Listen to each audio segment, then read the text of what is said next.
There's a lot of people that balk a little bit at actually really, I mean, they sort of leave their furniture as it is, and if they are going to sell, and we've spoken about this before, that if they haven't been able to move that property, you've come in and said, well, perhaps it's because we need to kind of make it look a bit better, make people feel more comfortable in it.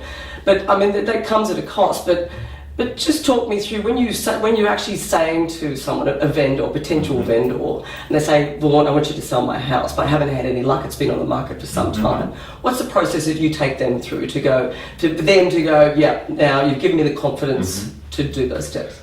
Firstly, obviously, you go through the process of finding how it was marketed before. Yeah. So you can see whether the fault actually lies with the previous agent, or whether the fault actually lies with the house itself. So it might be bad presentation, it might be too expensive in the marketplace, but when you actually look at the two together, you can actually say, well, if they're wanting to achieve this result for the house, they might actually need to do these things to the property to actually lift it up to where they want to achieve. Right. And that's where we can go through. And sometimes it can be simple things like they might have an ugly trim colour on the outside of the house that just totally Throws it. And we go, if we paint all of that out and we do a little bit of work to the house, we actually change the whole vibe of it. Yeah. And it can just be placement. Like I can walk through the house and think if that couch was there and that chair was there and the lamp was in the corner, it would change it.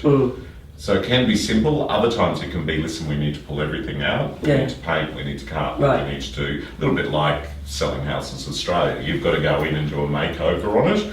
But as a rule, most people, when they're wanting to sell, particularly in those prestige markets, they've got a reasonably good idea, but it just needs that tweak to get someone to be emotional when they walk in to purchase it.